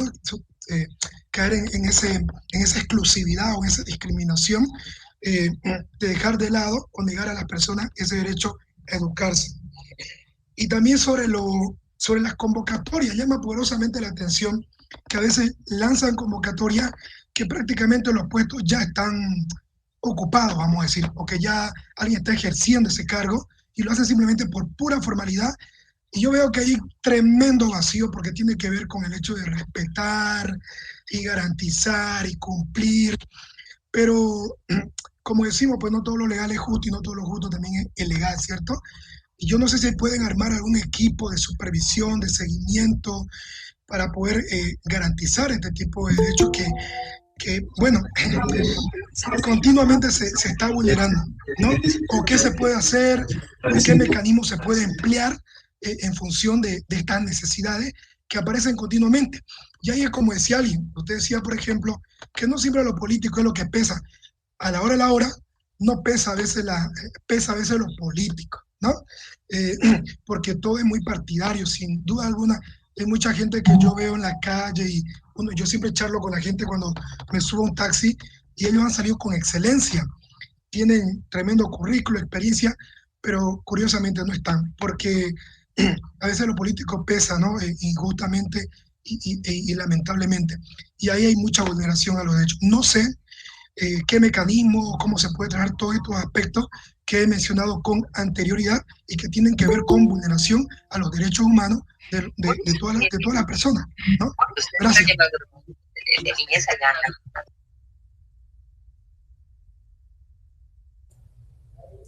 Gracias, Gianmarco, por compartir y esa experiencia y tu opinión en relación al tema. Y bueno, corresponde también ponerles al tanto a todos de que sí, las denuncias que nosotros recibimos aquí en la Defensoría del Pueblo sobre temas de discriminación, en temas de acceso al trabajo, es alto, ¿no? Y muchas de estas convocatorias que mencionaba Carlos, por ejemplo, tiene igual denuncias puestas. Entonces, ¿qué es lo que corresponde a nosotros? ¿Qué hacemos en este sentido? Entonces, lo que nosotros es contactarnos con la entidad responsable y pedirles un informe en relación a este tema. Y si de pronto sí se detecta que ha habido algún problema o algún tipo, como él menciona, de que pongan en una convocatoria aspectos que puedan coartar algún tipo de derechos, pues se les recomienda que anulen esa convocatoria y vuelvan a hacer otra. Tenemos denuncias, por ejemplo, igual que nos dicen, miren, estoy queriendo postular esto, pero estoy bien calificado, puedo ingresar, pero me han pedido el famoso aval político, por ejemplo, ¿no? Que eso no está en ninguna norma, no está en ningún procedimiento y muchas personas del Estado creen que es algo que muy común y que tienen como que cierta atribución a hacerlo, ¿no? Entonces, ese tipo de regulaciones también se las hace, y es observaciones y denuncias, se las hace conocer también de forma oportuna al Ministerio de Trabajo, pero en este caso medio que es juez y parte, ¿no? El Ministerio de Trabajo, pero sí se hacen los requerimientos a las autoridades necesarias y también, digamos, a la MAE de la institución para que pueda rectificar y resolver este tipo de problemas, ¿no? Haciéndole recuerdo precisamente sus principales roles que tiene, que es de precisamente garantizar derechos, de respetarlos y también de cumplir, ¿no? Con las medidas necesarias para que los derechos sean aplicados sin ningún tipo de discriminación a ninguna persona. Y en este caso, cuando plantea Carlos también el hecho de que nosotros tengamos algún tipo de acción en específico, la normativa también nos pone ciertas limitaciones. Como Defensoría del Pueblo, por ejemplo, no podemos ser nosotros como que la policía ¿qué les puedo decir? Del servidor público, ¿no? Entonces, sí hacemos, sin embargo, muchas verificaciones, tenemos esa posibilidad de poder ir y llegar a ciertos lugares y pedir estos informes, visitarlos, ir a ver las convocatorias y todo eso, sí se los realiza y en muchos casos se han podido resolver de buena manera. En otros casos no tanto, entonces se los ha tenido que derivar, hacer la denuncia respectiva, derivar a las entidades competentes y en muchos casos, en algunos casos, que llegue pues al ámbito judicial si corresponde, ¿no?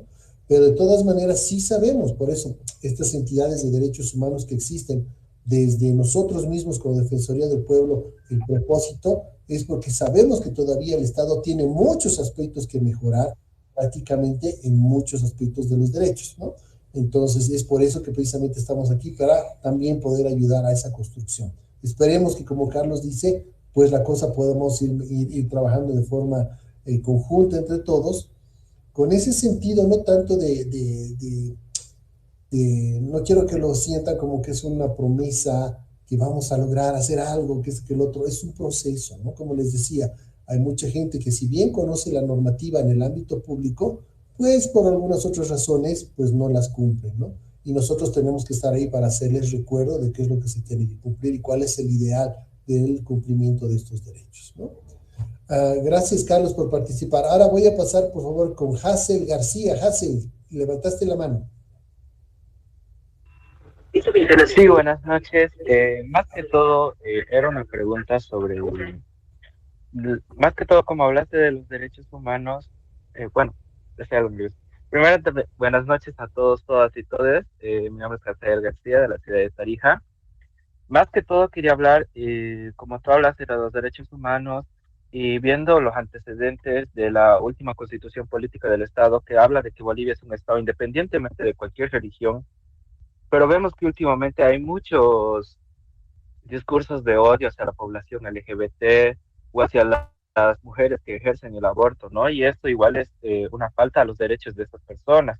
Lastimosamente, aunque la constitución política del Estado diga que somos un Estado laico, a pesar de todo eso, la religión sigue teniendo un gran peso sobre la justicia, ¿no?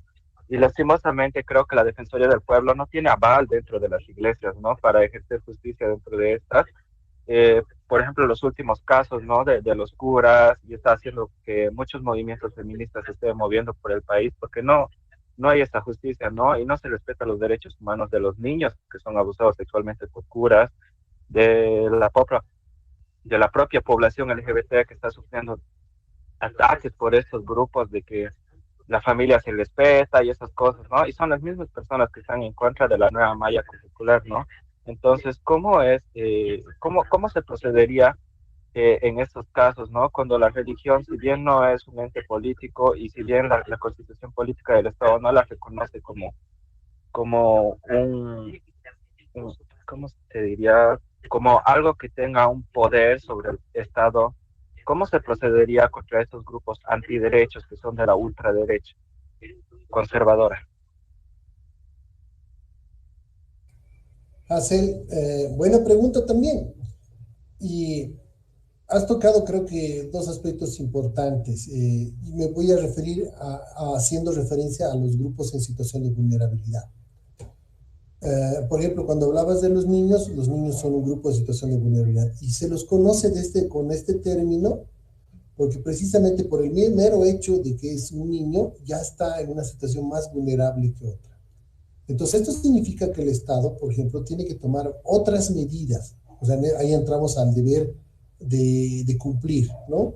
De que tiene que tomar medidas específicas para garantizar, como les decía, que los niños crezcan en un entorno saludable.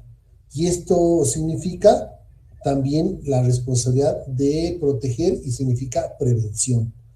Y bueno, es cierto lo que tú dices, los casos de infanticidio, violencia contra las mujeres, es altísimo. Hemos visto el tema de violaciones, igual creo que pasan todos los días, las estadísticas son muy claras, los feminicidios también son altos. Entonces son situaciones de estas mujeres y que se ponen en una situación de vulnerabilidad y por lo tanto es un grupo en situación de vulnerabilidad.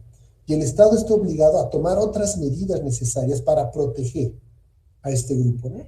Decíamos que la responsabilidad de proteger tiene que ver con agentes internos o externos, ¿no?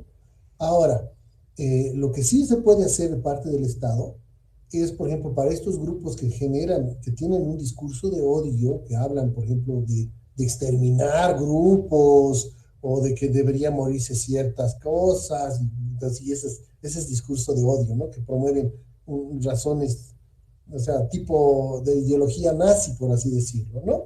Entonces se puede regular, ¿no? Entonces el discurso de odio puede ser regulado, y eso se pretende, por ejemplo, con leyes, como por ejemplo leyes que van contra el racismo y toda forma de discriminación, por ejemplo, ¿no? Entonces, que te están diciendo, si tú entras a este ámbito del discurso de odio, y del insulto, y de todas estas cosas, pues obviamente puede ser sancionado, ¿no?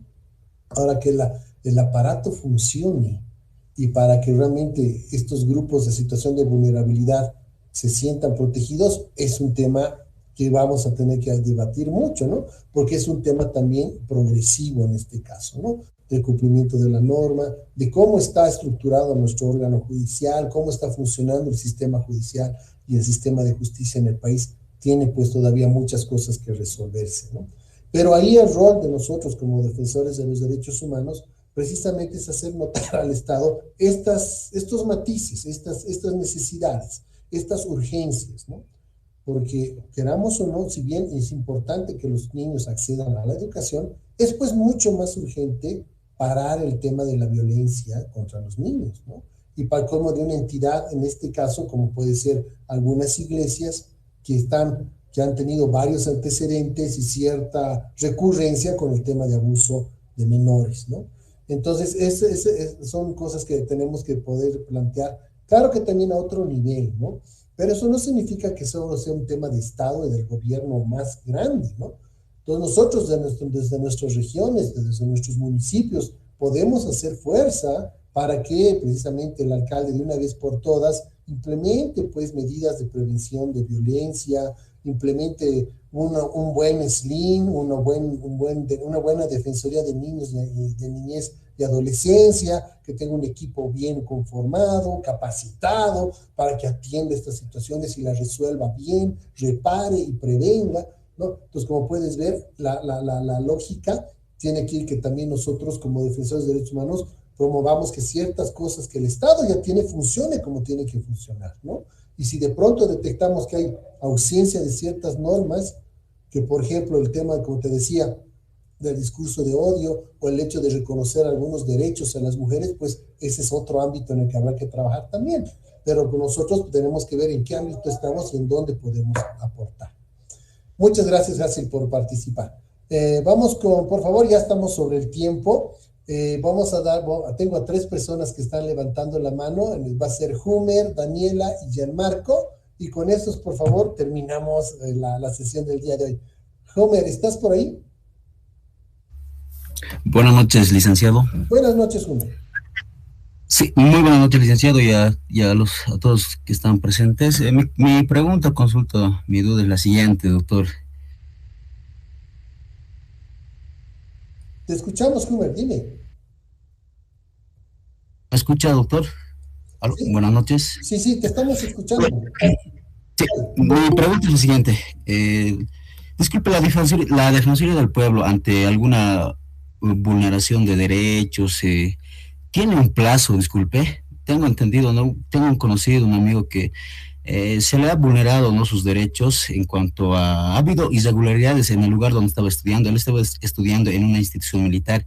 Entonces, de forma irregular se le ha dado de baja. La falta o la sanción ha sido excesiva, eso podría decir. Entonces, no correspondía a la baja.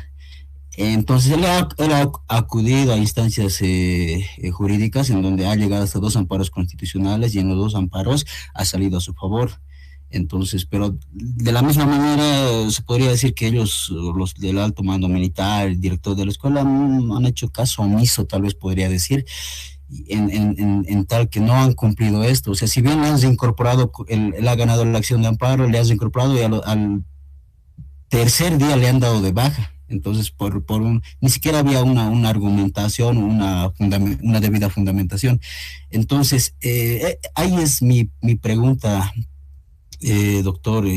La Defensoría del Pueblo, en este sentido, ¿cómo tiene un plazo? Disculpe, porque él había ido también a la Defensoría del Pueblo y le había dicho que es un año máximo para que él pueda acudir a la Defensoría del Pueblo y que se pueda hacer algún tipo de seguimiento. Pero sin embargo, doctor, hasta la fecha, en el Tribunal Constitucional Plurinacional no ha salido su sentencia. Es decir, que ya ha pasado como ahorita 2 años y un poco más, le podría decir. Entonces todavía no ha salido la sentencia con la confirmación o con las revocatorias, pero en el Tribunal Departamental sí ha salido a su favor. Entonces, en ese sentido. Ahora, otra duda más que tengo, doctor. En varias instituciones, por ejemplo, en el Ministerio de Defensa, en la Cámara de Diputados, senadores, hay comisiones de derechos humanos. En el Ministerio de Defensa también hay. Ellos, de igual manera, ellos pueden de alguna manera intrometerse, dar seguimiento para poder dar algún tipo de solución, activar algún tipo de mecanismo. Esa sería también mi pregunta. Cuando hay una vulneración sobre los derechos humanos. Esa es mi duda, doctor, si tal vez me he dejado entender. Sí, Humer, no te preocupes, te he comprendido las 2 preguntas. Ahora, sobre la primera te explico. Sí está bien que acuda a tu compañero a la Defensoría del Pueblo. Sin embargo, nosotros no tenemos plazos para trabajar ciertos temas, sino en realidad nosotros trabajamos de acuerdo a los plazos de las entidades con las cuales está el caso. Por ejemplo, si de pronto está en el Tribunal Constitucional, nosotros nos acercamos al tribunal y les pedimos un informe, les decimos cómo está este caso. Y de acuerdo a los procedimientos y reglamentos que tiene el Tribunal Constitucional, les decimos, señores, en su reglamento dice que este tema tiene que resolverse, digamos, en 6 meses. Por lo tanto, ustedes tienen que cumplir este plazo, ¿no? Pero lo que nosotros ayudamos precisamente es a que se ejerza su derecho a que tenga un procesamiento justo, a un acceso a la justicia justa, que sea cumpliendo todos los criterios y el debido proceso. Pero nosotros nos enmarcamos dentro del plazo que la otra entidad responsable en realidad de resolver el tema no es la Defensoría, es el Tribunal Constitucional. Entonces lo que nosotros hacemos es obligar al Tribunal Constitucional que resuelva ese tema en el plazo establecido, cumpliendo todos los procedimientos y dando las garantías necesarias, ¿no?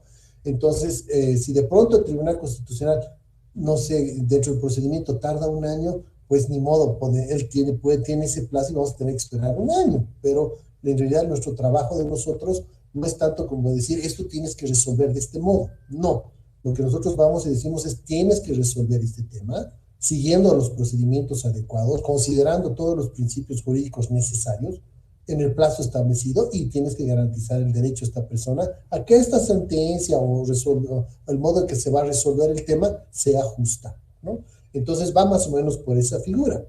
Ahora, estas otras instancias que mencionabas, por ejemplo, en la Asamblea Legislativa, que hay Comisión de Derechos Humanos, sí existen y tienen la posibilidad de poder pedir informes también en relación a un determinado caso para evaluar si de pronto hay derechos vulnerados o no. Pero más que todo, la función de estas comisiones en una Asamblea Legislativa es de generar políticas, normativas, propuestas de leyes, ¿no?, de reglamentos, lo que sea necesario para trabajar temas de derechos humanos, ¿no? Entonces tampoco es un ente que fiscaliza el cumplimiento, ¿no? Es una comisión que más bien lo que hace es promover política pública para garantizar, cumplir y proteger derechos humanos. Va por ese lado. Muy bien.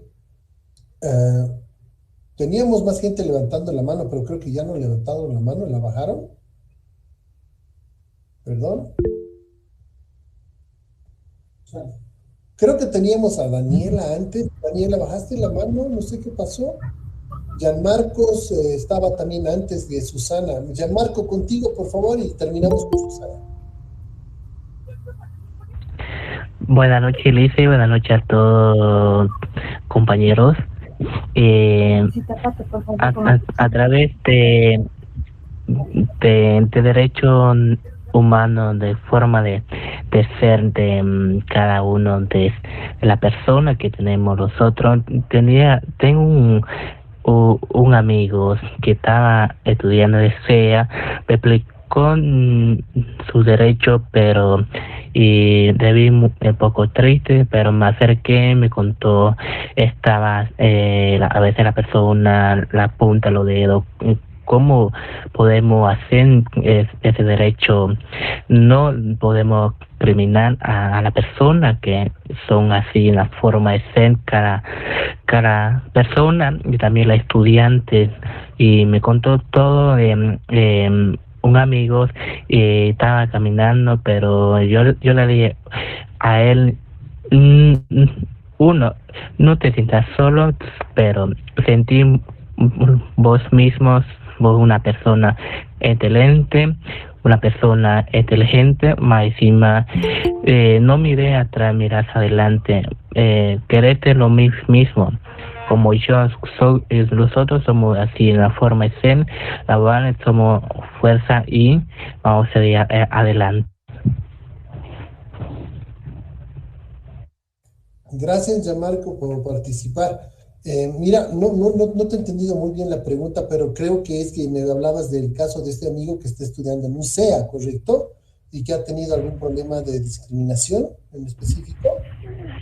Sí, pero me explicó y yo le dije a él, yo le dije, no te sientas solo, querete lo mismo y no hagas caso a la persona que te hice, pero todos somos forma de ser, pero quererte y amarte, ustedes son cada uno de ellos, pero los otros, yo defiendo a las personas son así, y yo le quiero como es la persona, son así, no discriminación, no me gusta que le apunte a la persona como es, como camina, como anda, y eso, etcétera.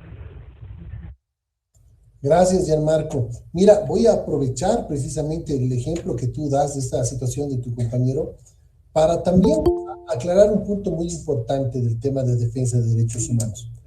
Principalmente cuando nosotros hablamos de defensa de derechos humanos, es que nosotros tenemos que preocuparnos de que el Estado cumpla con estas obligaciones que tiene, ¿no? De proteger, de cumplir y de garantizar, ¿no?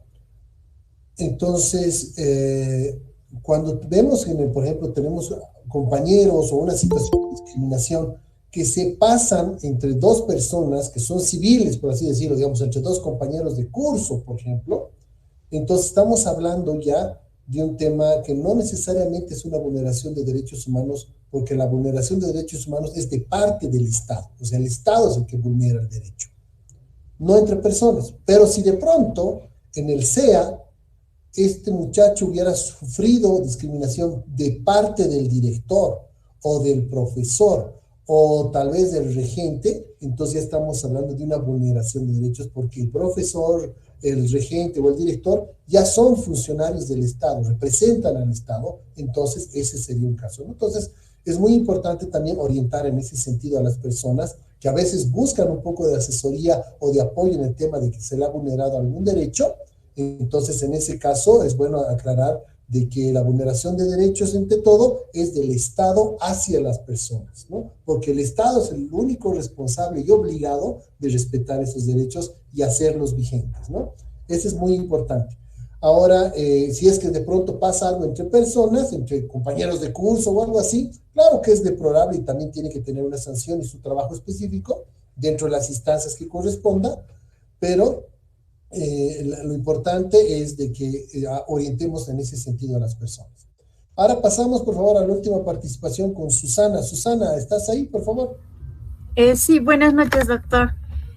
Justamente era para hacerle, ¿no?, la consulta cuando existe la vulneración, y bueno, sobre todo por parte del Estado, cuando el Estado tal vez no está cumpliendo con lo que es en la parte de los derechos humanos con respecto a las consultorías, ¿no?